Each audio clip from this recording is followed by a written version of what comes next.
Let me tell the story. I want you to imagine. It's September 8th, 2009, just before dawn. A patrol of Afghan forces and their American trainers is on foot, making their way up a narrow valley, heading into a village to meet with elders. And suddenly, all over the village, the lights go out. And that's when it happens.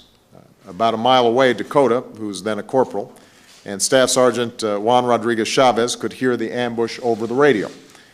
It was as if the whole valley was exploding. Taliban fighters were unleashing a firestorm from the hills, from the stone houses, even from the local school. And soon the patrol was pinned down, taking ferocious fire from three sides. Men were being wounded and killed, and 4 Americans, Dakota's friends, were surrounded. 4 times Dakota and Juan asked permission to go in. 4 times they were denied. It was, they were told, too dangerous. But one of the teachers in his high school once said, when you tell Dakota he can't do something, he's going to do it.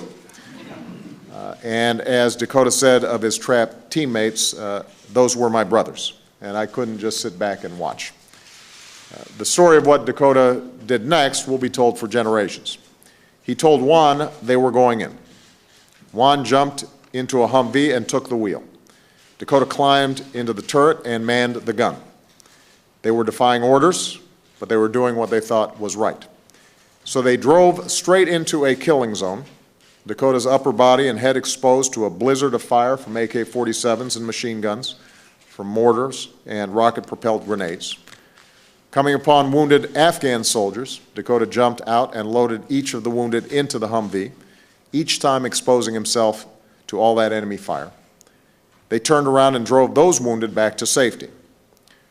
And those who were there called it the most intense combat they'd ever seen. Dakota and Juan would have been forgiven for not going back in. But as Dakota says, you don't leave anybody behind. For a second time, they went back into the inferno. Juan at the wheel, swerving to avoid the explosions all around them. Dakota up in the turret when one gun jammed, grabbing another, going through gun after gun. Again, they came across wounded Afghans. Again, Dakota jumped out, loaded them up, and brought them back to safety.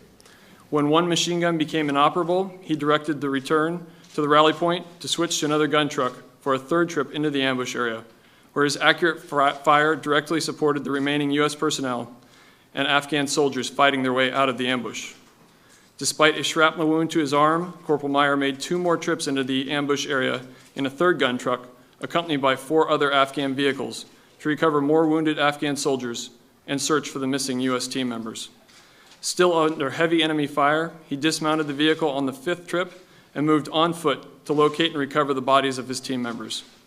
Corporal Meyer's daring initiative and bold fighting spirit throughout the 6-hour battle significantly disrupted the enemy's attack and inspired the members of the command force to fight on. His unwavering courage and steadfast devotion to his U.S. and Afghan comrades in the face of almost certain death reflected great credit upon himself and upheld the highest traditions of the Marine Corps and the United States Naval Service.